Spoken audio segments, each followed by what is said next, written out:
Le livre de Ruth. Chapitre 1. Du temps des juges, il y eut une famine dans le pays. Un homme de Bethléem de Juda partit avec sa femme et ses 2 fils pour faire un séjour dans le pays de Moab. Le nom de cet homme était Elimelech, celui de sa femme Naomi, et ses 2 fils s'appelaient Machlon et Kiljon. Ils étaient Éphratiens de Bethléem de Juda. Arrivés au pays de Moab, ils y fixèrent leur demeure. Elimelech, mari de Naomi, mourut, et elle resta avec ses 2 fils. Ils prirent des femmes moabites, dont l'une se nommait Orpa et l'autre Ruth, et ils habitèrent là environ 10 ans. Machlon et Kiljon moururent aussi tous les 2, et Naomi resta privée de ses 2 fils et de son mari. Puis elle se leva, elle et ses belles-filles, afin de quitter le pays de Moab, car elle apprit au pays de Moab que l'Éternel avait visité son peuple et lui avait donné du pain. Elle sortit du lieu qu'elle habitait, accompagnée de ses 2 belles-filles, et elle se mit en route pour retourner dans le pays de Juda. Naomi dit alors à ses 2 belles-filles, « Allez, retournez chacune à la maison de sa mère. Que l'Éternel use de bonté envers vous, comme vous l'avez fait envers ceux qui sont morts, et envers moi. Que l'Éternel vous fasse trouver à chacune du repos dans la maison d'un mari. » Et elle les baisa. Elles élevèrent la voix et pleurèrent, et elles lui dirent, « Non, nous irons avec toi vers ton peuple. » Naomi dit, « Retournez, mes filles, pourquoi viendriez-vous avec moi? Ai-je encore dans mon sein des fils qui puissent devenir vos maris?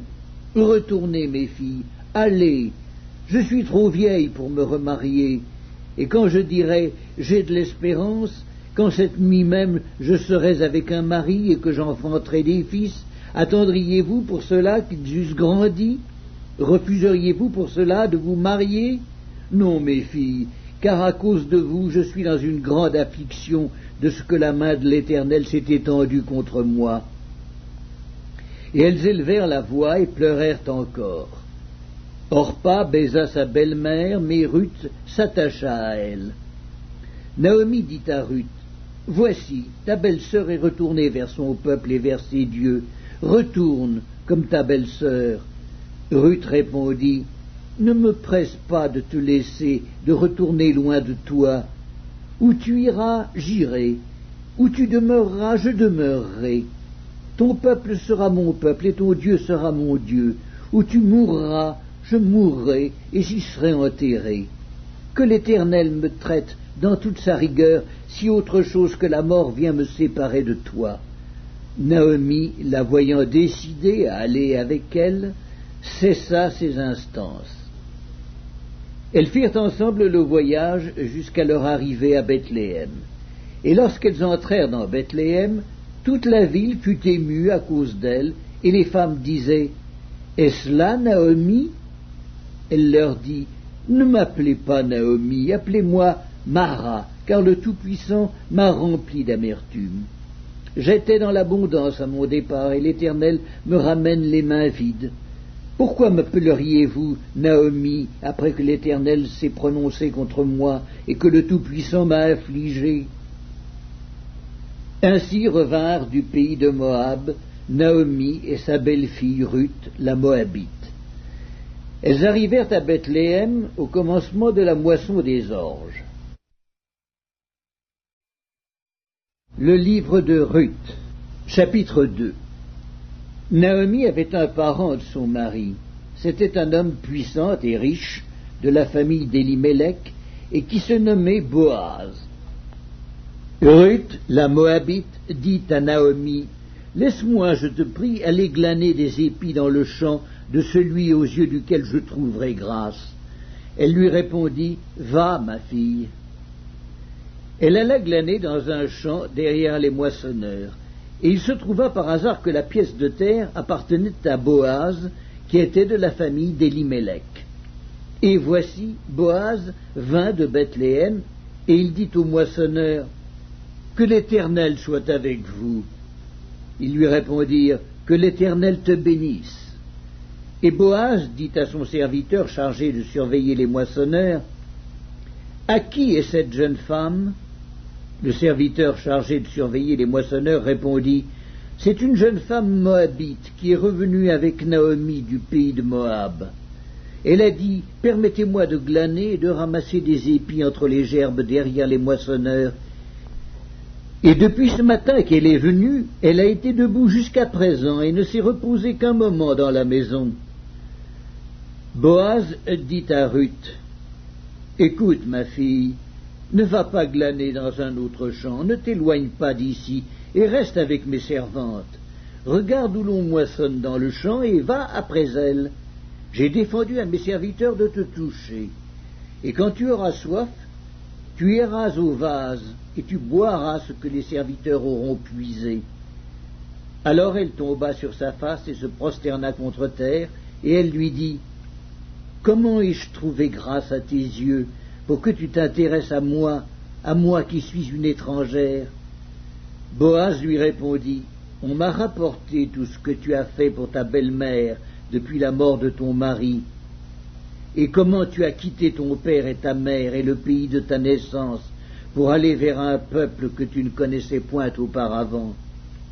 Que l'Éternel te rende ce que tu as fait, et que ta récompense soit entière de la part de l'Éternel, le Dieu d'Israël, sous les ailes duquel tu es venu te réfugier. » Et elle dit, « Oh, que je trouve grâce à tes yeux, mon Seigneur, car tu m'as consolé et tu as parlé au cœur de ta servante, et pourtant je ne suis pas, moi, comme l'une de tes servantes. » Au moment du repas, Boaz dit à Ruth, « Approche, mange du pain et trempe ton morceau dans le vinaigre. » Elle s'assit à côté des moissonneurs.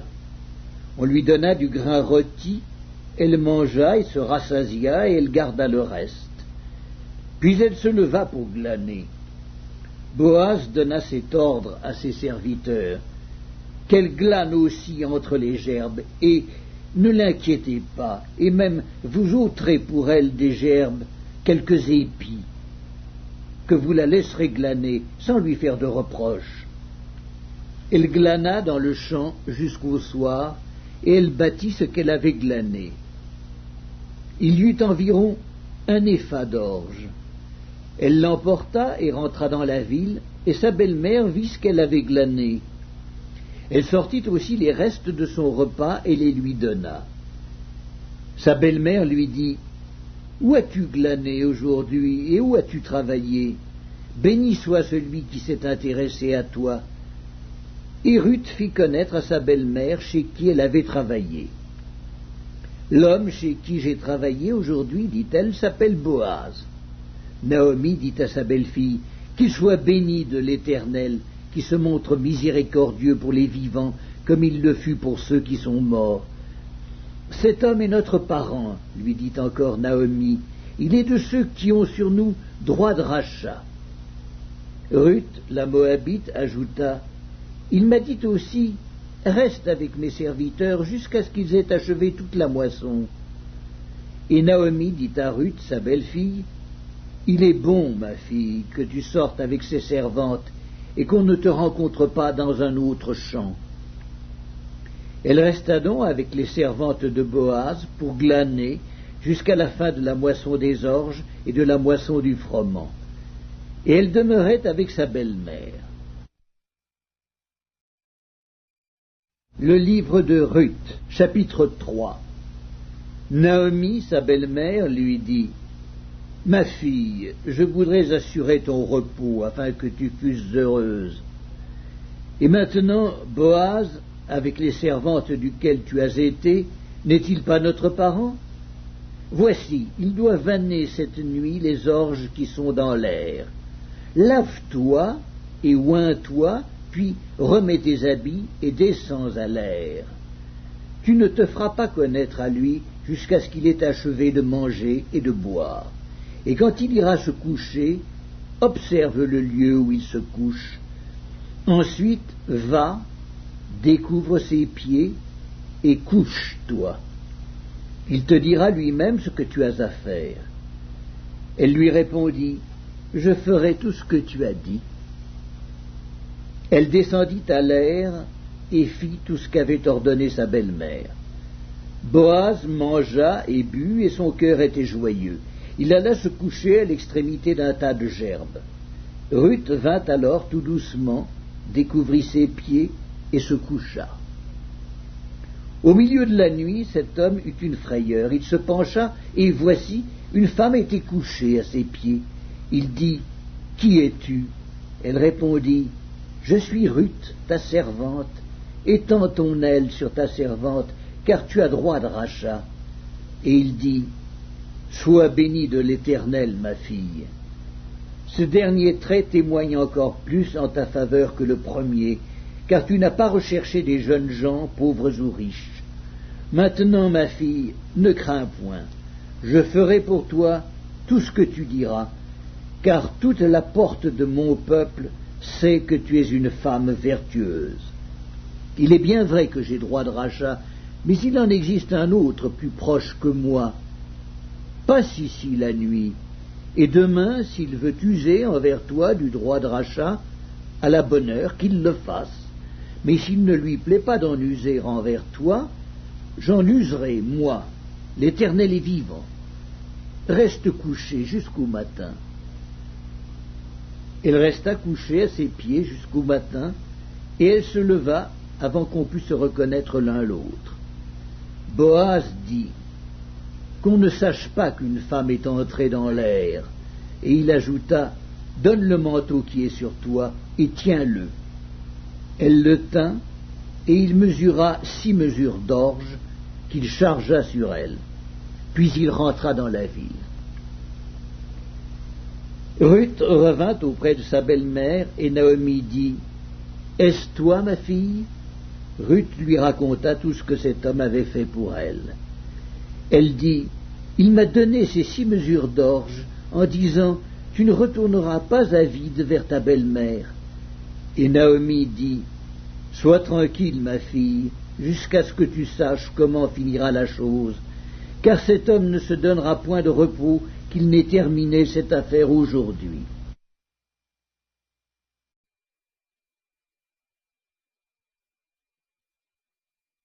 Le livre de Ruth, chapitre 4.